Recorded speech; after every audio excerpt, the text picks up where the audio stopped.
En la vieja parroquia de San Jerónimo, el padre Lucas despertó una madrugada con el sonido hueco de las campanas que nadie había tocado, y sintió que la noche respiraba dentro de las paredes.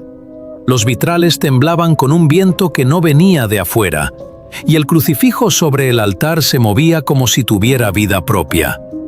El padre quiso rezar, pero su voz se quebró en un susurro que no reconoció, porque no parecía suyo. Parecía la voz de un niño pidiendo ayuda desde un rincón oscuro del templo. Caminó descalzo sobre el suelo helado, y cada paso resonaba como si el eco repitiera su culpa. Su fe había sido fuerte alguna vez, pero desde que enterró al último de los monaguillos, su corazón había quedado vacío de Dios y lleno de un silencio que lo perseguía incluso cuando dormía. Los feligreses lo evitaban. Decían que su mirada se había vuelto triste como la de un muerto, y que al bendecir el agua, el reflejo no mostraba su rostro, sino una sombra que lo imitaba con una sonrisa torcida. Una noche, al revisar el confesionario, encontró una carta escrita con tinta seca que olía a hierro, y en ella solo había una frase: «El que pierde la fe, abre la puerta al que espera». El padre sintió que el aire del templo se espesaba, y algo en su pecho comenzó a arder, como si el crucifijo colgado en su cuello se hundiera en su carne. Los días siguientes fueron lentos y extraños. Las campanas sonaban solas a medianoche. Las velas se encendían sin fuego, y las imágenes de los santos parecían llorar. Una cera oscura que manchaba el suelo como sangre espesa. El padre intentó llamar al obispo, pero la línea telefónica solo devolvía un zumbido grave y lejano que murmuraba su nombre: «Padre Lucas, Padre Lucas», en una voz que reconocía como la suya, pero más vieja, más cansada, más rota. Cada misa se volvió un acto de tortura. Las paredes respiraban. Los bancos se movían lentamente como si quisieran acercarse al altar, y en la última banca siempre había alguien sentado, una figura sin rostro, cubierta con un velo gris que se inclinaba cuando él alzaba el cáliz y que desaparecía cuando bajaba la vista. El padre dejó de dormir. Las noches se confundían con los días y los rezos con los lamentos de su alma. Sentía que algo lo observaba desde dentro del crucifijo que colgaba sobre su pecho, y que cada oración lo alejaba más del Dios que creía servir. Hasta que un amanecer, al mirar el altar, vio que el Cristo de madera había abierto los ojos, y de sus labios secos salió un aliento que olía a tierra mojada y a miedo. El padre cayó de rodillas y quiso rezar, pero solo dijo: «Perdóname», sin saber a quién se lo decía, porque ya no sabía si el perdón existía, o si solo era un recuerdo inventado para los hombres que temen al vacío. El amanecer trajo un silencio espeso que cubrió el pueblo entero como una mortaja.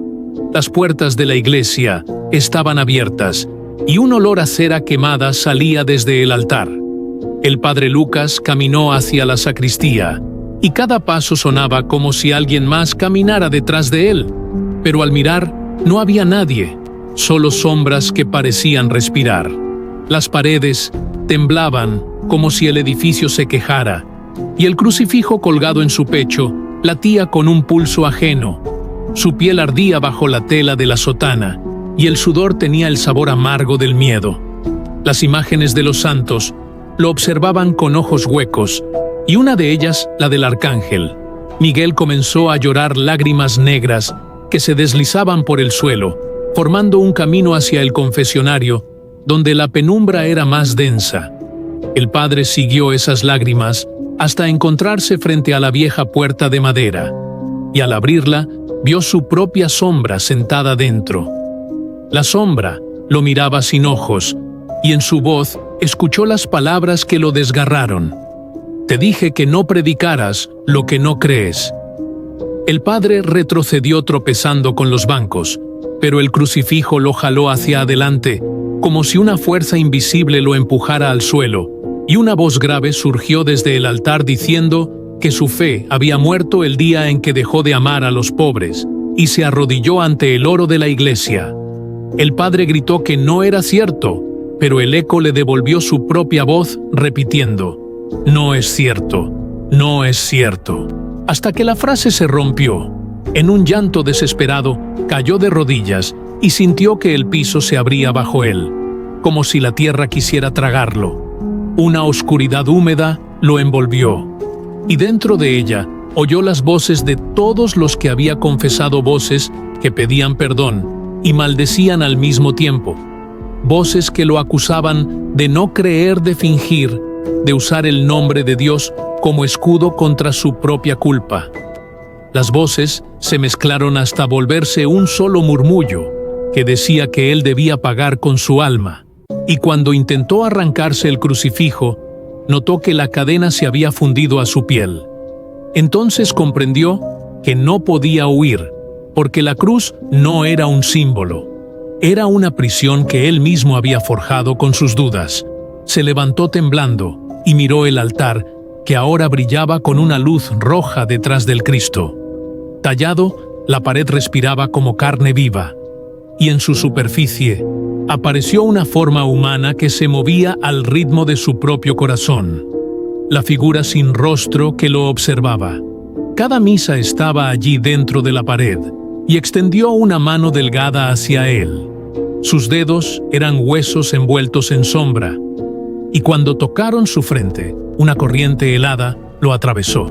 Vio su vida entera pasar frente a sus ojos. Cada misa, cada pecado oculto, cada mentira, cada pensamiento que negó incluso ante sí mismo. Y una voz le susurró que Dios ya no lo miraba, que ahora debía mirarse a sí mismo. El padre quiso gritar, pero de su boca solo salió un gemido que no parecía humano. La figura se acercó más y le habló en un tono dulce, casi maternal, diciendo que podía descansar, que solo debía entregar su fe, y todo el dolor terminaría. El padre Lucas cayó de rodillas frente a la figura sin rostro y sintió que la piedra del suelo latía bajo sus manos, como si el templo entero tuviera un corazón.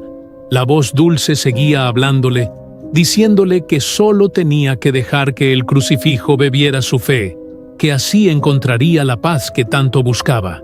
Él levantó la mirada y vio que los ojos del Cristo de madera lo observaban llenos de una tristeza infinita, y comprendió que aquello que lo miraba no era Dios ni demonio, sino el reflejo de su propia fe corrompida, todo el dolor que había callado, toda la culpa que había escondido. Tras los rezos, tomaba forma frente a él. La figura se inclinó y posó sus manos sobre su cabeza, y al hacerlo, una sensación de calma lo invadió tan profunda que pensó que estaba muriendo.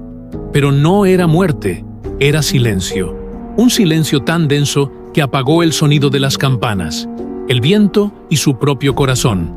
Durante un instante, todo se detuvo, y en ese vacío escuchó una última palabra: fe, pero no supo si venía de afuera o de dentro de su pecho.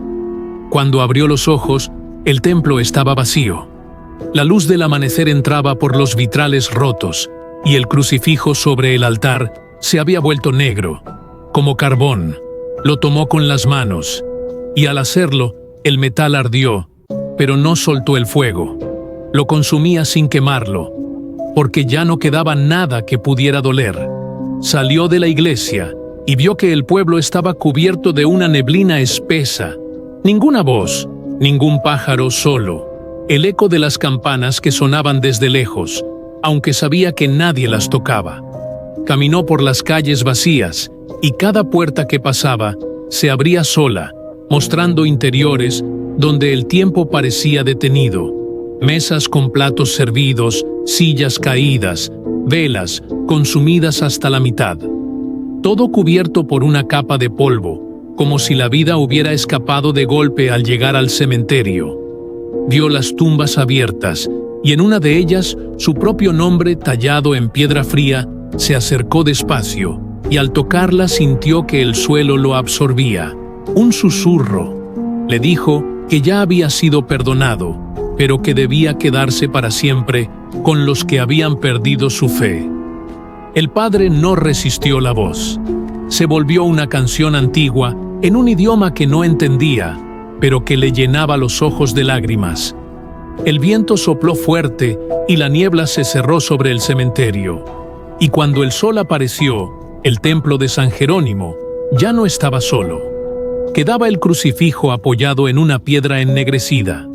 Nadie volvió a ver al padre Lucas, pero los viajeros que cruzan el valle dicen que al caer la tarde se escuchan campanas y una voz grave rezando sin palabras, una oración que no termina, una plegaria, que busca un Dios que no responde, y que dentro de esa voz hay dolor, amor y un eco de esperanza que flota en el aire, como si la fe del padre Lucas aún caminara entre las sombras, buscando un perdón que quizás nunca existió.